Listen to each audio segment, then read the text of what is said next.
ನಕ್ಸಲ್ ನಾಯಕ ವಿಕ್ರಮ್ ಗೌಡ ಎನ್ಕೌಂಟರ್ ವಿಚಾರಕ್ಕೆ ಸಂಬಂಧಪಟ್ಟಂತೆ ಪೊಲೀಸರ ಕಾರ್ಯಾಚರಣೆ ಮತ್ತೆ ಚುರುಕುಗೊಂಡಿರುವಂಥದ್ದು.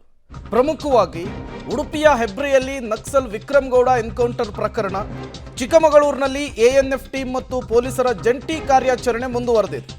ತಲೆಮರೆಸಿಕೊಂಡಿರುವಂತಹ ಮುಂಡಗಾರು ಲತಾ ಜಯಣ್ಣನಿಗಾಗಿ ತೀವ್ರ ತಲಾಶ್ ಮಾಡ್ತಾ ಇದ್ದಾರೆ. ಚಿಕ್ಕಮಗಳೂರಿನ 4 ಎಎನ್ಎಫ್ ಕ್ಯಾಂಪ್ ವ್ಯಾಪ್ತಿಯಲ್ಲಿ ನಿರಂತರ ಕೂಂಬಿಂಗ್ ಆಗ್ತಾ ಇದೆ.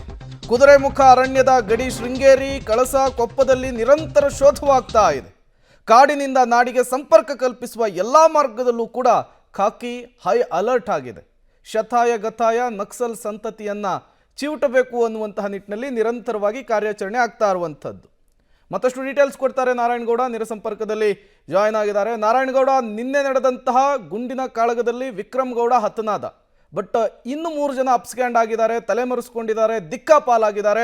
ಅವರನ್ನು ಹುಡುಕುವಂತಹ ನಿಟ್ಟಿನಲ್ಲಿ ಕಾರ್ಯಾಚರಣೆ ಹೇಗೆ ಸಾಗ್ತಾ ಇದೆ, ಏನೆಲ್ಲ ಪ್ಲಾನ್ಗಳಾಗ್ತಾ ಇದೆ ಅಂತ ಹೇಳಿ ನಾರಾಯಣಗೌಡ. ಪ್ರೇಮ್, ಹೌದು ಪ್ರೇಮ್. ಅಂತಂದರೆ ಯಾವಾಗ ಕಳೆದ 15-20 ದಿನಗಳ ಹಿಂದೆ ಶೃಂಗೇರಿಯ ಕೆರೆಕಟ್ಟೆ ಹತ್ರ 6 ಜನ ಅಪರಿಚಿತರು ಬಂದೊಯ್ದರೆ ಅನ್ನೋ ಒಂದು ಮಾಹಿತಿ ಇತ್ತು. ತದನಂತರ ಅದಾದ ಒಂದೇ ವಾರದಲ್ಲಿ ಕೊಪ್ಪ ತಾಲೂಕಿನ ಗಡಿ ಗ್ರಾಮ ಕಡೆಗುಂದಿ ಗ್ರಾಮದ ಸುಬ್ಬೇಗೌಡ ಅನ್ನೋರ ಮನೆಗೂ ಕೂಡ ಮುಂಡಗಾರ ಲತಾ ಮತ್ತು ಜಯಣ್ಣ ಮತ್ತು ಆತನ ಸಹಚರರು ಬಂದೊಯ್ಯಿರುವಂಥದ್ದು.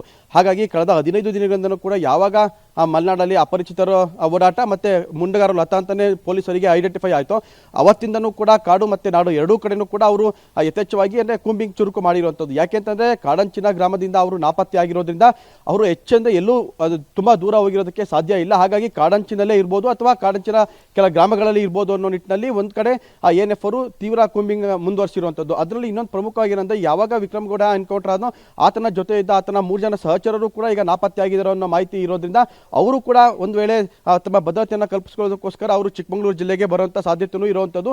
ಈಗ ಎನ್ಕೌಂಟರ್ ಆಗಿರುವಂಥ ಹಿನ್ನೆಲೆ ಮುಂಡಗಾರ ಲತಾ ಮತ್ತು ಜಯಣ್ಣ ಅವರು ಕೂಡ ಬೇರೆ ಬೇರೆ ಪ್ಲಾನ್ ಮಾಡ್ಕೊಂಡು ಬೇರೆ ಎಲ್ಲಿಗೆ ಹೋಗ್ಬೋದು, ಯಾವ ಮಾರ್ಗದಲ್ಲಿ ಹೋಗ್ಬೋದು ಅನ್ನೋ ನಿಟ್ಟಿನಲ್ಲಿ ಅವರು ಕೂಡ ಯೋಚನೆ ಮಾಡುವಂಥ ಸಾಧ್ಯತೆಯೂ ಕೂಡ ಇರುವಂಥದ್ದು. ಹಾಗಾಗಿ ಅವರು ಎಲ್ಲಿಗೆ ಹೋದರೂ ಕೂಡ ಕಾಡಿನಿಂದ ನಾಡಿಗೆ ಬರಲೇಬೇಕು. ಯಾಕೆಂದರೆ ಕಾಡಿಂದ ಹೋಗ್ತಾ ಇದೆ, ಬರೀ ಕಾಡಿನ ಮುಖಾಂತರನೇ ಹೋಗಬೇಕಾಗುತ್ತೆ. ಹಾಗಾಗಿ ಅವರು ಕಾಡಿನ ನಾಡಿಗೆ ಬರುವಂಥ ಎಲ್ಲ ಮಾರ್ಗದಲ್ಲೂ ಕೂಡ ಈಗಾಗಲೇ ಪೊಲೀಸರು ಹೈ ಅಲರ್ಟ್ ಘೋಷಣೆ ಮಾಡಿರುವಂಥದ್ದು.